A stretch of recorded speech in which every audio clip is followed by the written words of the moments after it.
Welcome along to Trip Notes. It's a New Zealand Herald travel podcast. It's brought to you by Intrepid Travel and myself, Tim Roxburgh, and I write for the New Zealand Herald travel section. And our co-host from New Zealand Herald Travel, Stephanie Holmes. Welcome along. Thank you, Tim. Another episode. Very excited. Yes. Well, the person sitting next to you, really fascinating guest. Why don't you do the honours? Well, today we have got James Thornton, who is the CEO of Intrepid Travel, our wonderful sponsors. And we're going to get some great insights into travel and your life in travel as well. Fantastic. So welcome. Great. Fantastic. It's great to be here and on a beautiful day in sunny Auckland. Yeah, so you're just over from Melbourne for a couple of days. I am just for a couple of days. Yeah. Come to see everyone and our team and just Great. spread the Intrepid word. Yeah. Excellent. Okay, so we're going to find out, as Stephanie says, we're going to find out your story and a bit about Intrepid because it's the 30th anniversary this year of Intrepid as well. We also have the Travel Bug section that's coming up in the middle of the podcast, and this is based on the weekly column that I do, and we're going to look at the theme this week of greenwashing, and this is the idea that people maybe use words like eco because it sounds good, and it is good to be whatever eco is, but maybe they say it and they don't really do it. Also, our destination of the week, right at the end of the podcast, we're going to take you to a country with 6,852 islands, 126 million people, and one of the most sought after or most bucket list worthy travel destinations in the world, and hosting a major sporting tournament this year. That's coming up soon. What a tease. There we go. That's the tease. That's the tease. But James, let's talk how you got to be CEO of Intrepid Travel, and you're 37 years old, and you've been doing this a little while. How did this happen? Yeah, sure. So I didn't start at 7 when Intrepid, given its 30th anniversary. Child prodigy, no? My background was actually very, very boring. I did private client asset management, which is essentially making rich people richer, which is a terrible way to exist professionally. And I was in my kind of early to mid 20s, and I just thought, I've got to do something I'm really passionate about in life. And I'm passionate about two things, football and travel. And I was most definitely not good enough to play football for the England football team. So I pursued an interest in travel, came across a company called Intrepid, and managed to persuade them to give me a job as a sales rep in the UK. And I thought, you know what, I'll do it for a couple of years. I'll travel around Europe selling our products. And then I'll go back and get, a kind of professional job, if you like, in an office wearing a suit, and that'll be my career history. And that was 14 years ago, and the company has grown hugely over that time. I think our revenues were about 30 million when I started. This year we're well over 400, and so as the company's grown, I've been lucky enough to grow with it, and been running it for the last 3 to 4 years. So it's been a really good journey. What Very a job! Lucky. Where Yeah. did your inspiration for travel first come from, or your passion for travel? I think it was my dad. My dad worked and travelled all over the world, and so he'd go and work in the US for a year, and then go and work in Brazil for a year, and it just really opened up my interests to the world. And I suppose I've always wanted to get out and see it. I did that typical British round the world trip where I came to New Zealand straight after university and bought a camper van and travelled through the islands for about a month. Yeah. And I kind of got back and went into a traditional professional job and decided that it was just so boring and I just wanted to get back travelling again. And how could I link this with having a professional career? And somehow I've managed to make it work. That's incredible. Yeah. And where are some of the most amazing places you've been with your job, with your career? It's always the hardest question, if you like, Yeah. because I'm so fortunate to have been to so many places. Lots of what I do is actually quite boring. You're going, to offices around the world, and you actually don't see a destination. That can be some of the biggest frustration. But best experiences, trekking with the gorillas in Rwanda. Oh wow! Absolutely, a massive highlight. Did that on Christmas Day one year. Fortunate enough to go to Antarctica a couple of years ago, which was just stunning. Actually living and working in places like New York where we're kind of growing our business has been great too. Okay, so well, very fortunate. Let's focus on one. Let's take us to Rwanda. Sure. So Rwanda, which to me is a little bit like Cambodia, that when we can feel so pessimistic and sometimes rightly so about the world, that you think that Rwanda had genocide just 20 years ago, and that now is kind of held aloft as an example of how a place can recover, but also how ecotourism can be good for the environment and also for a place's economy. I've never been there. You actually have been there. So what is that experience like of going to Rwanda? Yeah, I think one of the first misconceptions you get is you associate someone like Kenya as being quite well-to-do because it gets lots of tourists, and Rwanda, because of the genocide that happened 20 years ago, that when you land there, it's actually still going to be quite impoverished, if you like. But there's been amazing aid going to the country, and so when you land in Kigali Airport and you get off the plane, Kigali Airport is one of the plushest airports I've ever been to. Really? Yeah, Wow. I mean, it's quite small, but you land and you think, I can't be in Rwanda. They've got the wrong spot, surely. Plane went the wrong way. But no, you kind of, and then you jump in a vehicle, and it's quite a small country, so it's really easy to kind of travel around. We went up to the north, which is in the Volcanoes National Park, where you trek with the gorillas, and the accommodation's fantastic. The people are so friendly and welcoming, and obviously that experience of trekking with the gorillas is seriously like nothing you can experience. I'd just spent a week in Kenya, and did the traditional safari, and you see an elephant, you see a lion, and it's okay, it's kind of exciting. But that first moment you see a gorilla, it's real hairs on the back of So what do they stuff. tell you in order to be safe with the gorillas? So when you trek up and you get into the national park itself, they say you cannot touch the gorilla, but the gorilla can do exactly what it wants during the course of the hour, and you only have an hour with the gorillas. It's absolutely strict and controlled. And so at certain points we had this big silverback kind of just brush past you. And it's half exhilarating and half absolutely terrifying. It must be, because they're like, how big Massive, are they? absolutely massive. And you have the kind of the wardens with you, and that gives you a degree of safety. But I think you're just so overwhelmed by their size and their beauty and their kind of scale in their natural habitat that kind of, certainly for me, it was just such a wonderful experience, and something I'll never forget, and definitely my absolute number one travel experience highlight. Are there any places that you didn't enjoy, that you found maybe overrated, or yeah, definitely. I mean, South Africa, not a massive fan. I've certainly found a city like Johannesburg. I'm a big runner, so I love going running. So typically I land in a city, grab my runners, and I find it, one, it's a great way to get over jet lag. Two, it's a great way to go and see a city. And so I landed in Joburg, went to the hotel, put my runners on, and I went out the front, and the concierge said to me, excuse me, sir, where do you think you're going? Just going for a run. He said, I can tell you're not going for a run. We have a very nice gym here. I said, I hate running on treadmills. Yeah. I'm not running on a treadmill. He said, sir, if you go out for a run, you won't come back with your trainers. And I don't know, that discomfort around the safety perspective is not great. And hopefully one day it'll change. I remember that downtown LA, that I stayed at a hotel, the Westin Bonaventure, which used to be in lots of movies, and it's a sort of circular glass building in downtown LA, and that the concierge said, oh, be very careful. Yeah. And this was, I think, 2006. Be very careful if you're walking around. Yeah. And now downtown LA is it's the gentrified. place to be. I'm going to LA next month, and I can't wait to check out downtown because I've heard so much about it. And But I think that's the great thing with travel, isn't it? The way in which destinations do change. And so while at the moment Johannesburg is a place that perhaps you can't go out running in, if you think back to other destinations in the world, Colombia, for example, where it's a real hotspot at the moment, people going to Colombia, go back 10 years ago, people just associate it with, drugs and being completely unsafe, and you wouldn't otherwise go there. And you see it now. 10 years ago, Syria was one of our most popular destinations. Sadly, you can't go there at the moment. But where destinations kind of change through political instability or natural disaster, other destinations kind of come to the fore, and that's a good thing, I suppose. And the joys of travel. Yeah. All right, so let's move into the Travel Bug segment, which is part of New Zealand Herald Travel, the column I write. It's the joys of moaning about your holiday, and sometimes it's kind of lighthearted, sometimes it's more serious.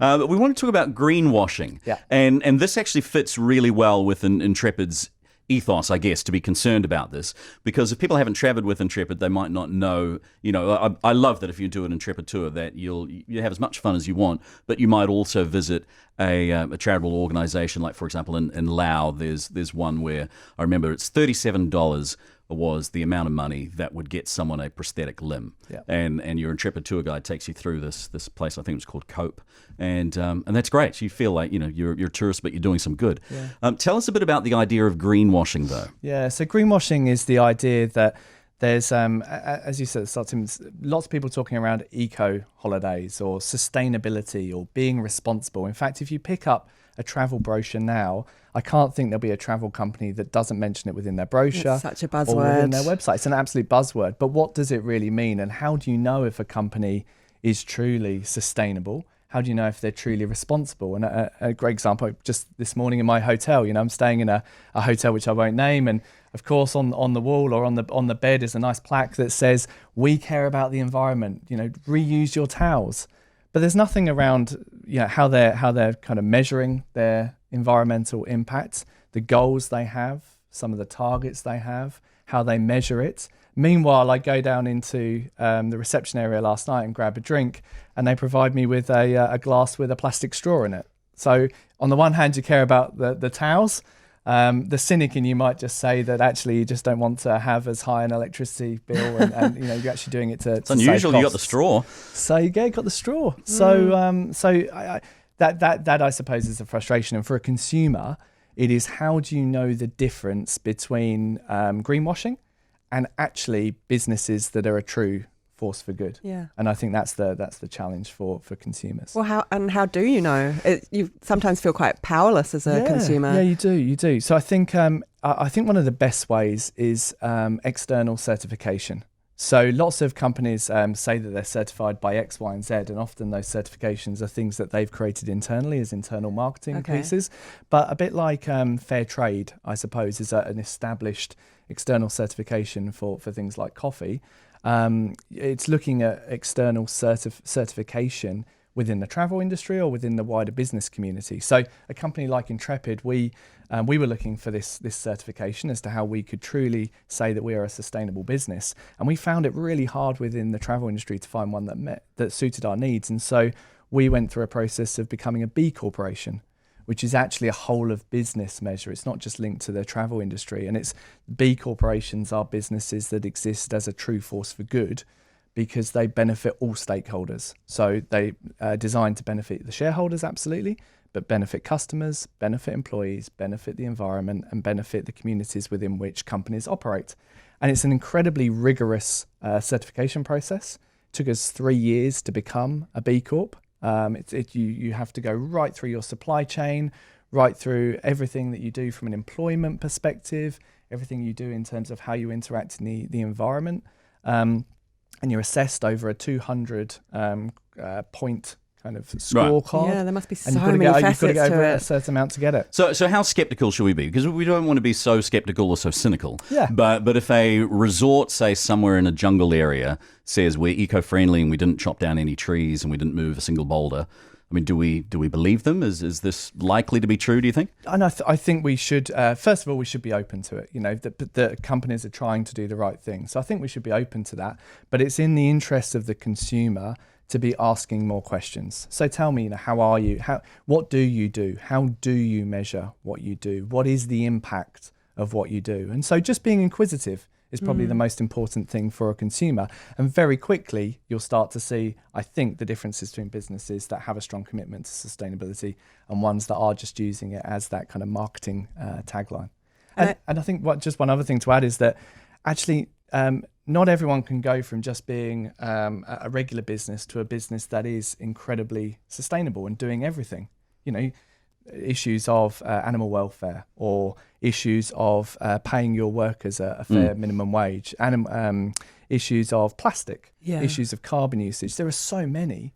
So to go from nothing to everything is very hard. But we don't need the sheets washed every day. We don't. I mean, do you do that at home? I wish I had someone to wash them every day at home. I mean, it cracks me up that we demanded that. I demand new towels and new sheets every single day of my life. Absolutely. So that is one I good guess, thing. and giving feedback as a consumer is very important. So if you stay somewhere and you see something that you believe could be improved, would you recommend that people, give some feedback to that company? And to be honest, we receive it ourselves at Intrepid. So it's where consumers very much come to us and say, hey, I've noticed this on a certain trip in Cambodia. And Cambodia is a good example at the moment because if you go to Cambodia and it's been a great destination, but it's actually a destination that we're seeing less demand recently.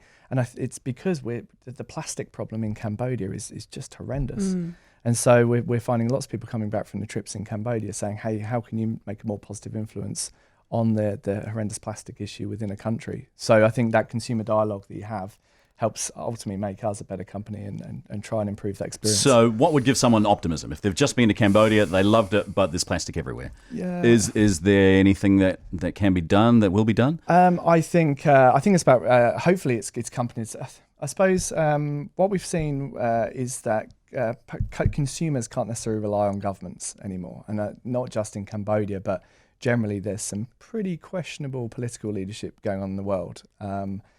Maybe New Zealand's the kind of the optimistic element to that, but Yes. but you're just seeing governments can't be relied upon necessarily to change consumer behaviour, and so it's up to consumers, I think, to vote with their wallets and their dollars to make sure that they're travelling to destinations that are making real difference. And you know, Japan is one example of a country that's making a real difference. Costa Rica is a country that's trying to make a real difference. So it's investing your dollars into countries where the government or the tourism board is really committed to trying to change the way in which issues of the environment are taking place. Yeah, I was in Costa Rica last year and I was really impressed with their, is it the green leaf system with their hotels? I'm not sure if I've got the name right, but so their hotels are rated on a ecosystem rather than a 5-star system. So if you've got 5 green leaves, then you know you're doing a really good job in being eco-friendly and sustainable. And so having that government kind of certification, if you like, is a great way of knowing that the accommodation you're staying in within Costa Rica has been approved. And so the examples like that are really, really important. Yeah, you talked about how places can change. So I remember the first Intrepid tour I did 15 years ago, and there was still elephant riding. Yeah. And you know, and we thought, well, this is a fun thing to do. This is a good thing to do. Yeah. But that's something that Intrepids, you know, have said quite openly. We've stopped doing that. That's right. I mean, we did. Southeast Asia was our #1 selling region of the world, and if you went back again 5 or 6 years, you picked up a brochure for Asia, elephant riding would be on it. And we engaged in a piece of research with World Animal Protection, and the research was hugely alarming. I think there were 114 wildlife or elephant sanctuaries investigated, and only 2 or 3 met the minimum standards of animal welfare. And we thought, well, hang on a minute, we're sending all these people to somewhere like Thailand. They're all jumping on elephants, and actually it's completely the wrong thing to do. So we took a brave business decision and said, no, we're going to stop elephant riding. We're going to educate our passengers. We're going to take our passengers to sanctuaries where elephants are being cared for. And we think by doing the right thing that consumers will back us and continue to want to travel with us. But it was a big step because Southeast Asia was such a big part of our business. And it was just unbelievable. The reception we got was suddenly on, you know, huge news channels, mainstream media, as a result of our decision to ban elephant rides. And quite quickly, probably within 6 to 12 months, so many travel companies followed. I think 100, 120 travel companies around the world now ban elephant rides. And it's actually become socially unacceptable to ride an elephant. I think if you do that now. Yeah, I saw people in Sri Lanka earlier this year, and I saw people riding an elephant, and it was so affronting. It was like, what are you doing? How do you not know this is a good thing to do anymore? Yeah. Did you see? I can't remember the name of it. That kind of spear thing that some of the elephant hand. Yeah, that's right. And there was a sign at one place saying, "Oh, it looks sharp, but don't worry. You know, we've been doing this for generations." I was like, just because you've been doing it a long time doesn't mean it's right. For sure. Yeah. So it was it's a big brave decision, but the way in which you then make a positive change, and we talk a lot about growth and purpose, and we talk a lot about the fact that as a company we like to grow our business, but we like to do great things in the purpose space. And this is a fantastic example of where we've done the right thing from a purpose perspective, and it's raised massive awareness, and it's helped our company grow as a result. And actually, we sent more people to Thailand the year after making the decision than we did in the year prior to having elephant riding on our trips. And so it actually helped grow our business. And again, the kind of mainstream media we got. And then the more we grow, then the more we can do other good things in the purpose space. And the two really kind of align to each other. And I think consumers are increasingly seeing now that it's not a choice between one or the other. You know, it's not a choice between having a cheap price and a good experience and et cetera, and doing the right thing. Companies can actually do both together. And if you do them together and you do them really well, then it can be a really positive thing for your experience. That's a great lesson. That's a great lesson. You can apply on so many things. All right, let's do our destination of the week. And you mentioned it briefly. Japan. So Japan hosting the Rugby World Cup this year. Indeed. The closest I've been to Japan is a Japanese garden in I Portland. know you because we kind I of thought you were going to say a restaurant. Well, many restaurants. But we asked you to nominate a destination of the week for this, and you've done well because you've picked somewhere that neither Tim nor I have been. That doesn't happen very often. Stephanie's been everywhere. So. Well, hopefully I'll inspire you to go. Yeah. Oh, I really want to go, but I just haven't made it yet. But I think it's only over the last couple of years that I've started to think about going to Japan, because I think my perception of it was always it's too hard, it's too foreign, it's too expensive. So but I've kind of learned a bit more about it, and that's starting to change. But are any of those perceptions correct? It is challenging to go through the country.